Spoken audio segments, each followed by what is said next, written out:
So hello everyone. Today we'll be seeing the lecture 4 of the week 1. So in the last lecture we discussed about the solution of the LTI system both in the continuous time domain and in the discrete time domain. We also saw the two methods of discretization, where in the first method we did the approximation, while in the second method we consider the input as a piecewise constant signal. Third, we also discuss the importance of the characteristic polynomial and its eigenvalues. So today we'll start with the notion of equivalent state notations. First of all, we'll see the what is the problem statement, and then we'll see the solution or the definition and the definitions of when can we say that this is two states equations are equivalent. Consider this network which is shown in the figure, where we have three elements. The resistors and the capacitors are connected in parallel in series with the inductor. So all these variables, the resistance, capacitor and the inductor, are having the value of 1. Input U is defined by the input voltage, and the output Y we are collecting, or we are seeing the output as the voltage across the capacitor. Now, as we also saw in the first lecture of defining the state variables, similarly there are two ways, or there are multiple ways of defining the state variables. So let's see these two set of state variables.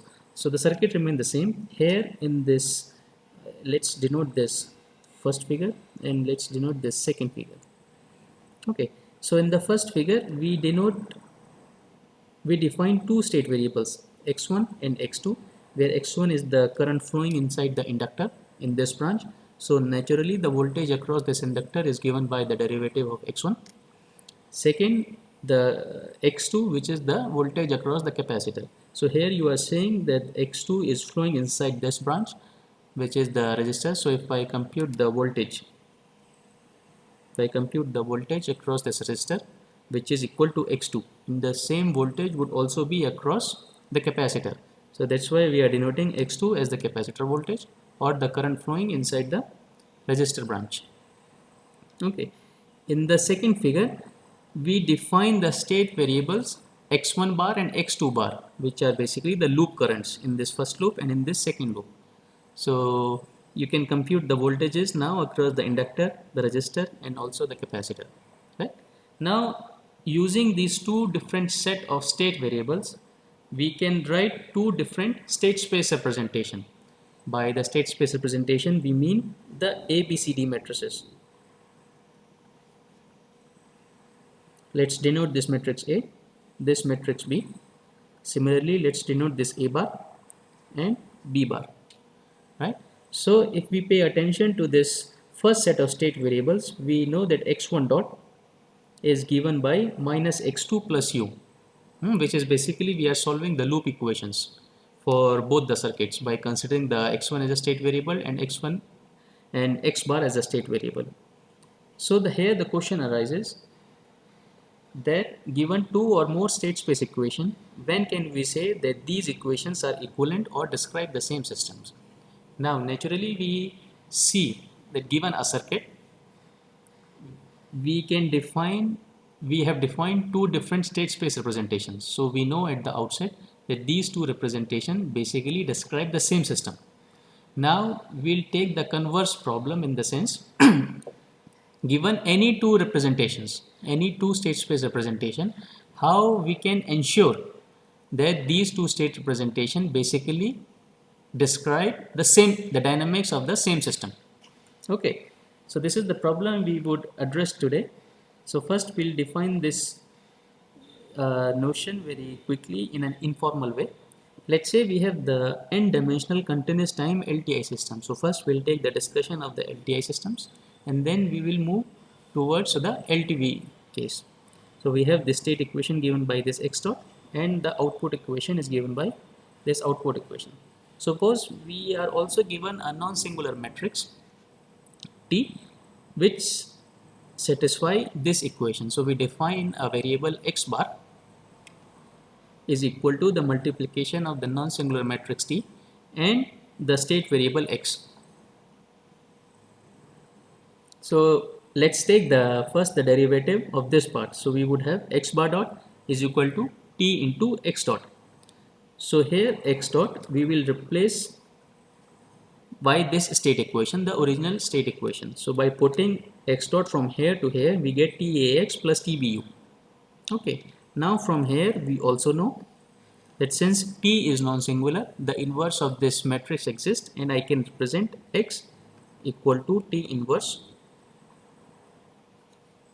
of X bar. Okay. So again substituting this X here, we would get TAT inverse X bar plus TBU. Okay. Similarly, we do the same. We replace this X by this X. So we get C into T inverse into X bar plus D into U. Okay. Now you see that this whole matrix, whole multiplication, I can represent by A bar, this one by B bar, and this one by C bar. So in fact, I would obtain that X, that I can represent another state space representation in terms of this A bar, B bar, C bar and D bar, right, for all these relationships. Now let's define this formally. So consider this again, this n-dimensional continuous time LTI systems given by the same equations. So we give first of all, we give the definition of the algebraic equivalence, in the sense, let T be an n cross n real non-singular matrix, and let we define X bar is equal to T into X. Then the state equation, which is defined by another state space representation, A bar, B bar, C bar, D bar, where all these A bar, B bar, C bar, D bar satisfy these relations. Then we say that these two representations are algebraically equivalent, and this equation X bar is equal to Tx is defined as the equivalence transformation. Okay, now the next question arises. If you have two different state space representation, now what would happen to their eigenvalues and also the transfer function? Does the eigenvalues remain the same? And the same goes with the transfer functions. So the equivalent transformations have the same set of eigenvalues and also have the same transfer functions. So we can see quickly the derivation of these two. Let's say we define the characteristics polynomial by delta bar of lambda of this representation, okay, which is given by the determinant of lambda I minus A bar. Right? Now if I replace this A bar from this equation, so we get this TA T inverse, and I replace I by T into T inverse. Okay, since the T is non-singular, the inverse exists, and multiplication it or pre-multiplying or post-multiplying with the T matrix, it would give the identity matrix. Okay. Now I rearrange these equations to finally give me this part, T lambda I minus A into T inverse. Okay. Now see here, this whole part I can write as the multiplication of determinant of T into determinant of this part into determinant of T inverse, right? But I know that the determinant of T into determinant of T inverse would be equal to the identity matrix. Okay, so finally I would get determinant of lambda I minus A, which is equivalent to the characteristics polynomial of the original state space equation. So if the characteristic polynomial remains the same, then the eigenvalues would also remain the same. Similarly, for the transfer functions, let's denote the transfer function of the representation defined by A bar by the bars. So this is given by C bar Si minus A bar inverse B bar plus D bar. Again, if I replace all these bar matrices into using these equations, I would get this, and after some simplification, finally I got this. You can show, in fact you can show it by yourself as well. So we see that the transfer functions also remain the same together with the eigenvalues. let's introduce another definition, what we call the zero state equivalence. So in the last couple of lectures, we have also defined what do we mean by the zero state equivalent. So this is a natural definition that two state equations are said to be zero state equivalent whenever they have the same transfer function matrix. Okay, so now we have introduced two definitions. One is the algebraic equivalent, another is the zero state equivalent. So the natural question arises, is there any relationship between the zero state equivalence and the algebraic equivalence, meaning to say whether zero state equivalence implies algebraic equivalence or algebraic equivalence implies zero state equivalence, or they both are equivalent, right? So the first implication is that the algebraic equivalence always implies that the system or the two representation would have the zero state equivalence, and because it is the property of the algebraic equivalence that they would have the same transfer function. Okay, and we have defined the zero state equivalent in the sense that they would be having the same transfer functions. So this implication would always hold, right? But we cannot say that the reverse implication would hold, in the sense that the zero state equivalence may not implies that the system would be algebraic equivalence. Okay, so under what conditions we can ensure the zero state equivalent, that the two state space representations would have the same transfer functions, okay, or they are zero state equivalents. So before answering that question, first of all we will introduce the Markov parameters. Let's see.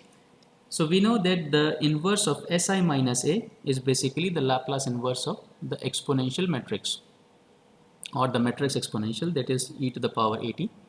And this e to the power at I can represent as an infinite series of this entity, okay, starting from I is equal to 0 to infinity. Okay, now I know this property that I can write this the Laplace, or in fact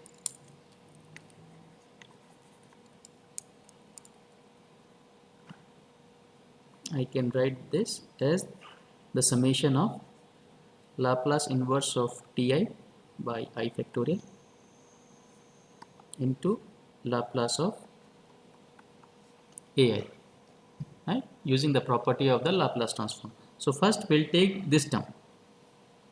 Okay, so since this part can be, if I take the Laplace transform of the ratio Ti and I factorial, it is basically given by this one.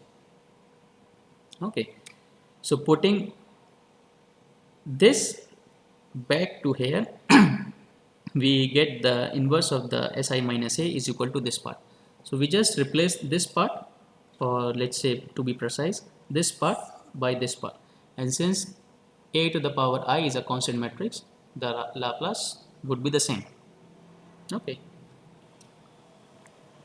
so let's see the transfer function g hat of S, which is given by C Si minus A inverse B plus T. So which I can write by replacing this part by this part. Okay, so I would have D plus summation of S to the power minus I plus 1 into C Ai into B. Since S is a scalar, I can commute. Okay, so all these matrices which are denoted here as D, C Ai, C into A to the power I into B, they all are called the Markov parameters. Now these Markov parameters we can also relate to the impulse response of the system. So we know that g of t is basically given by the Laplace inverse of g hat. So if I just replace g hat by this part, I would get this, and this C Si minus A inverse B can be represented by C into e to the matrix exponential B plus D into delta t.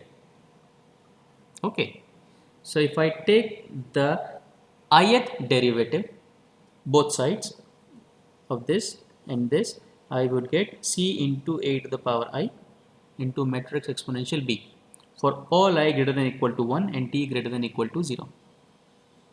Okay, from which we, so if I take the limit both sides, so this part when t tends to 0, this part would go towards to I, and I would remain this one, okay, which is also the Markov parameters. Okay.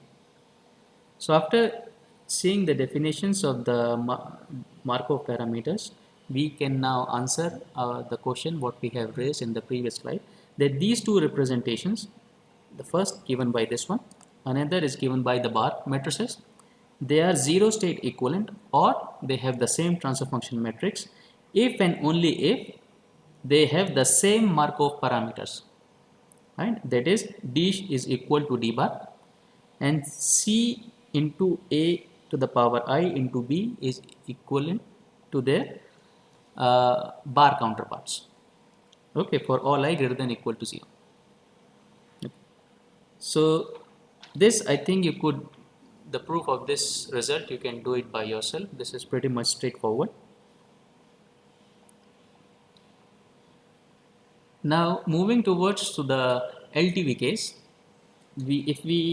now we know that in the LTV systems all these matrices would be time dependent matrices. Okay, so similarly, first of all we define the algebraic equivalence. So here we define a non-singular matrix as P of T, which is also a n cross n matrix. Now this P of T also assume to satisfy these two property, that the P of T and the derivative of the P of T is continuous for all time t. Okay. Now again in a similar way we define this transformation as x bar is equal to P of T into x. Then we say that these equation is said to be algebraic equivalent to this one whenever all these a bar, b bar, c bar, d bar satisfies these equations, and P of T in that case would be said the algebraic equivalent transformation. Okay. So you can show this by yourself very quickly in a similar way what we have done for the LTI system. That if I put this part starting from this point, then I will take the derivative of this part, and the derivative of this I would replace by this one, and similarly you would obtain these bar counterparts. Okay. So now what happens to the fundamental matrix, because we saw that in the LTV case the notion of the fundamental matrix played an important role. So if the two state representations are equivalent, or the fundamental matrix remains same, or they would change. So we have the next result, let x of t be a fundamental matrix of 15. Now this 15 is the original state space without the bars. So then this x bar, which is defined by the multiplication of the transformation matrix into the fundamental matrix of the original state space representation, would be a fundamental matrix of the transform system. Basically this part 16. Okay, we can show this result very quickly in the sense. So let's say we know from one of the properties of the fundamental matrix that the derivative of this fundamental matrix is basically equal to a of t into x of t. Okay. So we know that x bar is equal to p into x. So whenever possible we won't be using the time as the argument, so it is implicitly clear that I am talking about the x bar of t is equal to p of t into x of t. Okay. So we know first point that p of t is singular, is non-singular.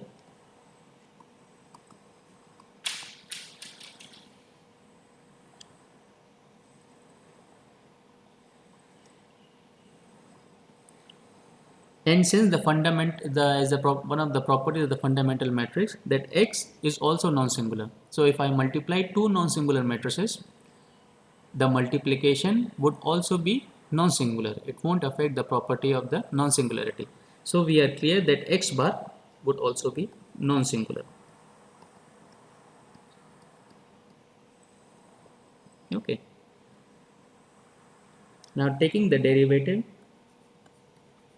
of P into X, which would be given by P dot X plus Px dot.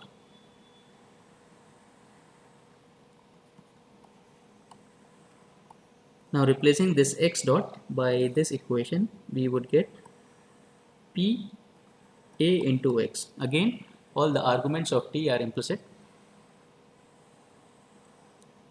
which I can write as P dot plus PA into X by taking X common from both the terms. Again introducing the inverse, the multiplication of the P inverse in P, which is given by the P inverse in P X, which supposedly should be identity matrix. Okay, so this I can separate both the terms at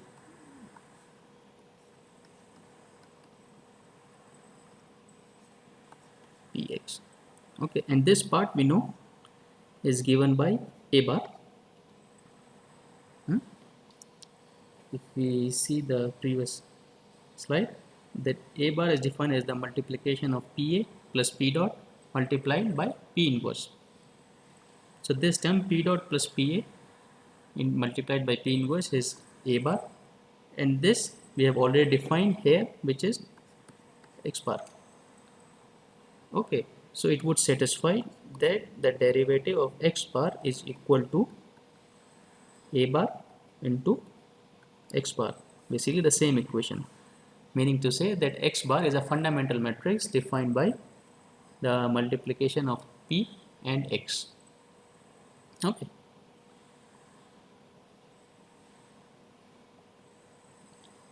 The next result says that let A naught be an arbitrary constant matrix, then there exists an equivalent transformation that transforms 15 into 16 with A bar is equal to A naught. This 15th numbered equation is the original state space equation, and 16th is the equation with the bars. Okay, now this is one of the very important results, because what happens here, that this A bar matrix, which is supposedly to be a time dependent matrix, I can replace that matrix with the constant matrix A naught. Okay, so we'll see the proof of this one. So first of all, let xt be a fundamental matrix of x dot is equal to 80 into x. Now if I take the derivative of this part, I know that x is the x matrix is a non-singular matrix, so this x inverse into x satisfies this I. If I take the derivative both sides, I would have the x inverse derivative into x plus x inverse into x dot is equal to 0, right? Which implies that I can express x inverse derivative by this part, and finally minus x inverse into a. Okay. So because A bar is equal to A naught, which is a constant matrix, because it's no longer a time dependent matrix, so the fundamental matrix would be a matrix exponential. Right? This is what we also saw when we first computed the solution for the LTV system, and then we tailored it for the LTI system. Right? So the fundamental matrix of the transform system is basically given by the matrix exponential e to the power A naught t, and the idea here to replace this A bar t by a constant matrix A naught. Okay.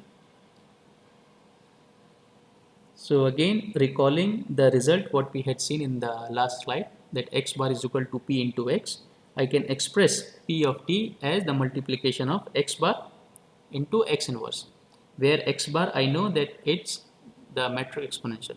So my p of t is basically the metric exponential into the inverse of x.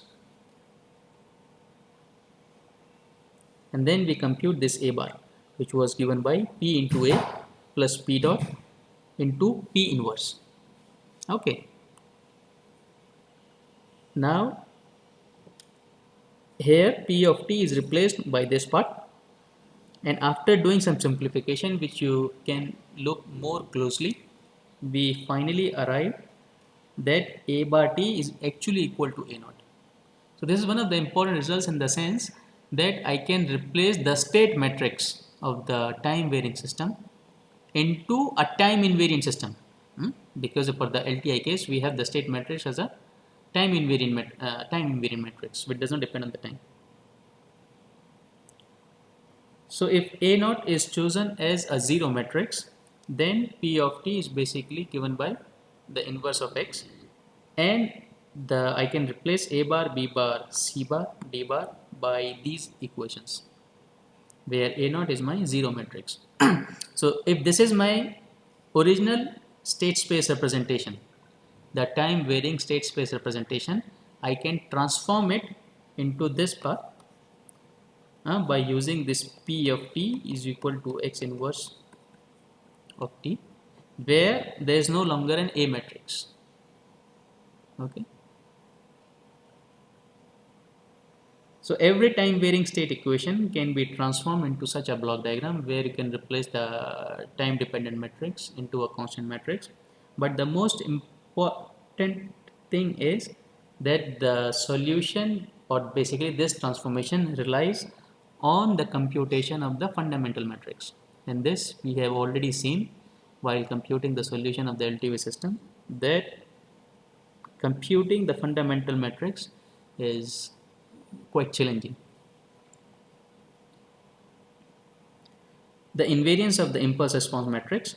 Say for example, if this gt comma tau defines the original impulse function, the impulse function of the original state space equation, where we have replaced this phi, the state transition matrix, by the multiplication of capital xt into inverse of capital X into tau. Okay, this was the solution of the state transition matrix. So if I use if I write the impulse function or the impulse function of the state space representation given by the bars and replacing all those bars by their counterparts, finally I would have the equivalence with the original impulse function. So meaning to say that the impulse function or the impulse response matrix is also invariance under this transformation.